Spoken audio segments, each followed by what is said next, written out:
Hello everyone. Today we are going to see the topic modes of reproduction. What is reproduction? Reproduction is a process by which living organisms give rise to the offsprings of their similar kind, or it is the development of new individual from the pre-existing one. So the method by which the new organism originate is called as modes of reproduction. As being a breeder, why do we know modes of reproduction? So these aspects helps in deciding the breeding procedure to be used for the genetic improvement of the crop species. Modes of reproduction is of two different types. One is asexual reproduction, other is sexual reproduction. Since asexual reproduction is divided into two groups, one is vegetative and apomixis. The sexual reproduction by two methods, one is self-pollination or autogamy, cross-pollination or allogamy. Asexual reproduction. Multiplication of plants without the fusion of male and female gametes is known as asexual reproduction. It can occur either by means of vegetative plant part or by vegetative embryo which develop without sexual fusion. First is vegetative reproduction. Refers to the multiplication of plants by means of various vegetative plant parts. It is natural vegetative reproduction or artificial vegetative reproduction. Under the natural vegetative reproduction, the multiplication of certain plants occurs by means of underground stem, subaerial stem, bulbils or corm. Underground stems such as tubers, example potato, bulb, example onion, rhizome, example ginger, bulbils, example garlic, corm, example arvi or banda. Next is artificial vegetative reproduction. Here by means of artificial methods like cutting, layering, grafting, etc. Stem cutting by means of sugarcane and grapes, and root cutting in citrus, lemon, etc. Advantages of vegetative reproduction. It leads to the continuity of same genotype and also helps in obtaining a large number of genetically identical individuals. It also helps in picking an individual at any stage in a breeding program, and thus they can be maintained effectively by means of asexual reproduction without change in its genotype and phenotype. It also helps us to make use of desirable bud mutation, and this mutant can be directly released as a variety. Apomixis. Development of seed without sexual fusion, that is fertilization, is called as apomixis. Obligate apomixis. Here the reproduction of species takes place only by means of apomixis. Where in case of facultative apomixis, sexual reproduction occurs in addition to apomixis. Parthenogenesis. It refers to the development of embryo from the egg cell without fertilization. Apospory. Here, the first diploid cell of an ovule lying outside the embryo sac developed into another embryo sac without reduction. Whereas in case of apogamy, the embryo is originated from either the antipodal cells or synergids of the embryo sac. Adventive embryony. Here too the embryo is developed directly from the diploid cells that is lying outside the embryo sac belonging to either integuments or nucellus. But here there is no production of another embryo sac. Recurrent and non-recurrent apomixis. In case of recurrent apomixis, the embryo sac develops from the diploid cells. There is no reduction in the chromosome number. Whereas in case of non-recurrent, the embryo sac consists of usually haploid cells. So the plants produced by this method contain only the haploid set of chromosomes, and they are usually sterile. Role of apomixis in plant breeding. Rapid production of pure lines. Haploid parthenogenesis gives rise to haploid plants which upon colchicine treatment will produce diploid pure lines that can be used in the breeding programs.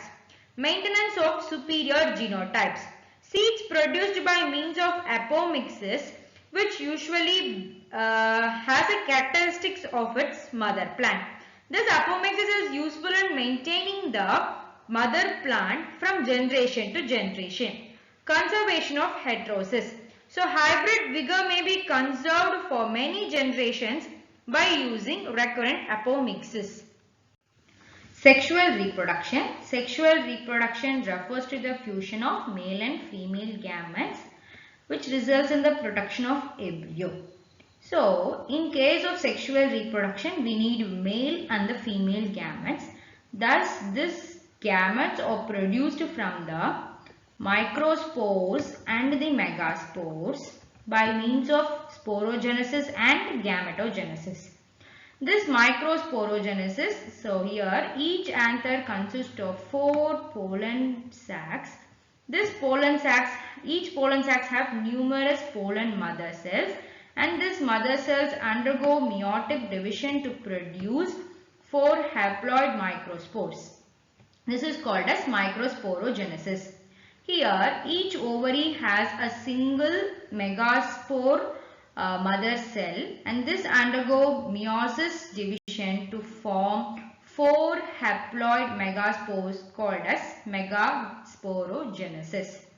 So here each haploid cell undergo mitotic division and produce 2 nuclei. One is generative nuclei and the vegetative nuclei. This generative nuclei in turn undergo mitotic division and produce 2 sperm cells, where it is called as microgametogenesis. So this megagametogenesis, here the 3 haploid megaspores degenerate and a single megaspore undergo mitotic division and results in 8 nuclei. So this in 8 nuclei, in one end 3 nuclei and other end 3 nuclei, and the center is surrounded by 2 nuclei. The end in the lower end, that is the center portion, is egg cell surrounded by 2 synergid cells, and the opposite 3 are antipodal, and the remaining 2 in the center is called as polar nuclei. So when this pollen falls on the stigma, the vegetative nuclei, that is the tube nuclei, helps the pollen tube enter into the ovary, and these 2 sperm cells, one fuse with the egg cell and other fuse with the polar nuclei, results in the formation of double fertilization. So what is triple fusion here? That is one sperm nuclei fuses with the polar nuclei is known as triple fusion. So thus, as a result of fertilization, the embryo is developed. This embryo results in the formation of root and shoot, which produce into a complete plant. So what is pollination? So the pollination is of 2 types. One is self-pollination and cross-pollination. As we all know, self-pollination is that the pollen is transferred from the anther to the stigma of the same flower. Here this is called as autogamy, which leads to homozygosity. There are several mechanisms which promotes autogamy, that is self-pollination, that is bisexuality, homogamy, cleistogamy, chasmogamy, and the position of anther. This bisexuality. If you consider a flower which has both male and female together, which results in self-pollination, that is hermaphrodite flower. Homogamy. So maturation of anther and stigma, which takes place in the same time, results in self-pollination. Cleistogamy. Pollination and fertilization occurs in unopened flower. Chasmogamy. The flower opens only after the process of fertilization. Position of anther. If stigma is surrounded by the anther, which enhances the process of self-pollination. Next is allogamy.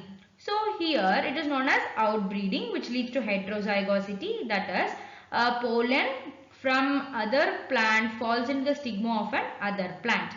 So here dicliny, dichogamy, heterostyly, hercogamy, self-incompatibility and male sterility. These are the factors which enhances the process of cross-pollination. In case of dicliny, that is unisexual flowers, one is monoecious and is dioecious. In case of monoecious, the male and the female flowers are separate but present in the same plant. So in case of dioecious, the male and the female are present in a separate plant. Dichogamy, maturation of anther and the stigma takes place at different time. That is protogyny, the gynoecium matures first, and the protandry, the androecium matures first. Heterostyly, when the style and the filament in a flower are at a different length. Hercogamy, here a type of hindrance is present in the surface of the stigma.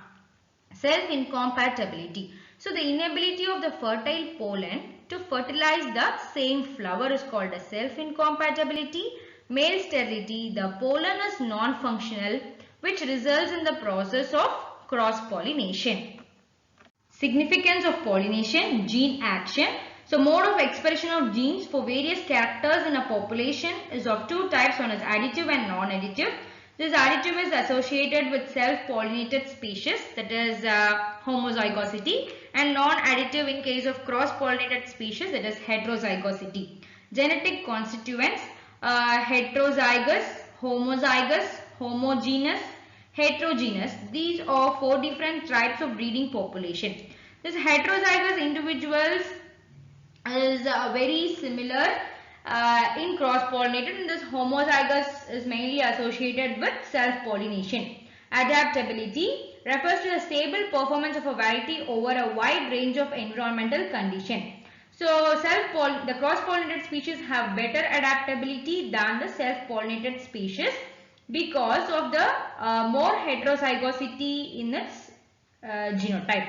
Next is genetic purity. Self-pollination maintains the genetic purity of the species, whereas the cross-pollination creates heterozygosity and the genetic composition changes gradually. Next is transfer of genes. Cross-pollination permits transfer of desirable genes from one species to another. So the combination of desirable genes from different sources into a single genotype is possible only by means of cross-pollination. So this self-pollination does not permit combination of genes from different sources.